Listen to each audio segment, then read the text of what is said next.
আসসালামু আলাইকুম everyone. I am Sabrin Sultana from Italy Venice. আশা করছি আপনারা সবাই খুব বেশি ভালো আছেন। আমিও আলহামদুলিল্লাহ অনেক বেশি ভালো আছি। আজকে আরেকটা বিকালের নাস্তা তৈরি করছি আর আপনাদের সাথে শেয়ার করছি। অবশ্যই রেসিপিটা প্রথম থেকে শেষ পর্যন্ত দেখার রিকোয়েস্ট রইল সবার কাছে।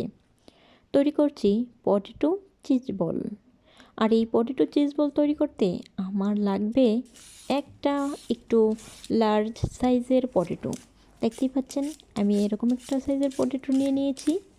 এখন পটেটোর খোসা ছাড়িয়ে একটু টুকরা করে নিচ্ছি, কেন জানেন? যাতে খুব তাড়াতাড়ি সেদ্ধ হয়ে যায়। যেহেতু পটেটোটা একটু বড় সাইজের, সিদ্ধ হতে যাতে একটু সময় কম লাগে, তার জন্য আমি এখানভাবে মাঝখান দিয়ে টুকরা করে নিয়েছি।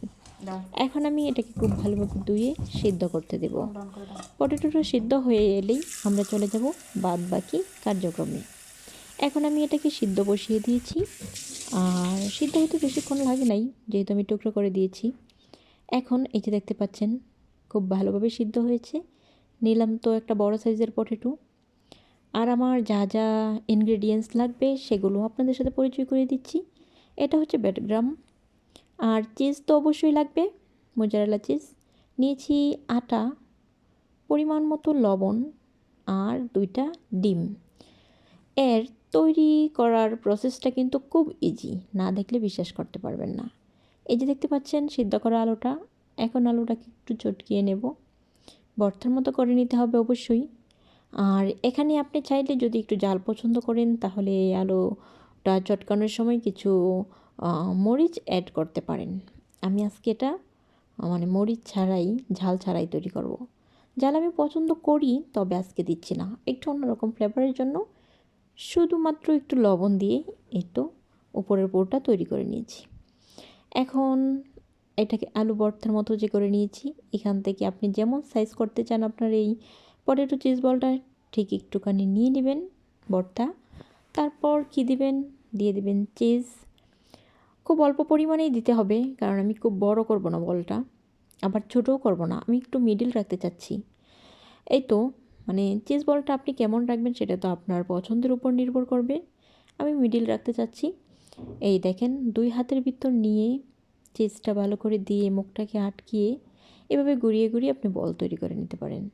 যেহেতু এটার নাম হয়েছে চিজ বল, তো বলের মতোই তো একদম সুন্দর একটা আকৃতি দান করবেন। আমি আবার আরেকটা দেখিয়ে দিচ্ছি আপনাদেরকে। প্রথমে এরকম একটুখানি ভর্তা নেবেন, তারপর সুন্দর করে ঘুরিয়ে বলের মতো করবেন, করে তারপর চাপ দিবেন। চাপ দিয়ে এর মাঝখানে মোজারেলা চিজটা দিয়ে দিবেন, দিয়ে তারপর আবার মুখটাকে কিন্তু আটকিয়ে নিতে হবে খুব ভালোভাবে। খেয়াল রাখবেন যেন ফাটল না থাকে। যদি আপনার মুখটা খুব ভালোভাবে না আটকিয়ে নেন, ফাটল থাকে, তাহলে কিন্তু ভাজার সময়টা খুলে যাবে।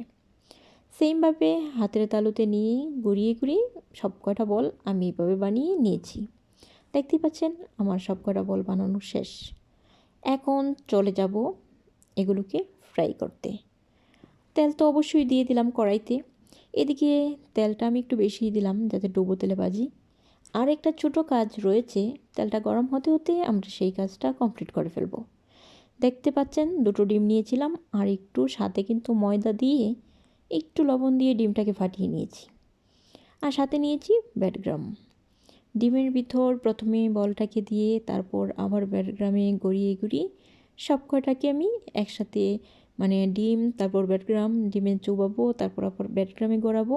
এইভাবে সব কয়টা চিজ বলকে আমি একসাথে ব্রেডগ্রামের সাথে মিক্স করে নিচ্ছি, যাতে করে আমি একসাথে সব কয়টা কড়াইতে দিয়ে দিতে পারি। এটা যেহেতু একটার সাথে একটা লাগার কোনো সম্ভাবনা নেই, তার জন্য কিন্তু আপনি একসাথে যে কড়া তৈরি করেন, কড়াইয়ের সাইজ যদি একটু বড় হয় তাহলে আপনি একসাথেই দিয়ে দিতে পারবেন। এই যে দেখতে পাচ্ছেন আমি আমার চিজ বলগুলো সব কটা একসাথেই দিয়ে দিলাম। আরেকটা কি সুবিধা জানেন? একসাথে দেওয়ার পর একটার সাথে কিন্তু একটা মুঠেও লাগবে না।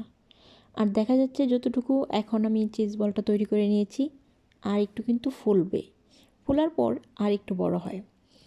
আপনি গরম তেলে দেওয়ার পর চুলার আঁচটা আর একটু কমিয়ে দিবেন, না হয় উপরের অংশে পড়ে যাবে, ভিতরের দিক দিয়ে ঠিকঠাক হবে না। তাই এখন আমি আমার চুলার আঁচটা মিডিলে রেখেছি। আর একটা সুবিধা আছে এখানে, কোনো রকম উল্টাতে হয় না, বলগুলো ফুলে ফুলে এমনিতেই উল্টিয়ে যায়, এপাশ ওপাশ দুপাশই হয়ে যায়। শুধু যখন দেখতে পারবেন একটা ব্রাউনিশ কালার চলে আসছে উপরে, তখন আপনি এটাকে নামিয়ে নিতে পারবেন। আমি যেমনটা চাই ঠিক সেই রকম কালার চলে আসছে। এখন আমি বলগুলোকে নামিয়ে পরিবেশন করছি। খুব ইজি না বিকালের নাস্তাটা? আশা করছি আপনারা সবাই একবার হলেও ট্রাই করবেন। আজ তাহলে খুব বেশি ভালো থাকবেন সবাই। আমি সাবরিন বিদায় নিচ্ছি। আল্লাহ হাফেজ।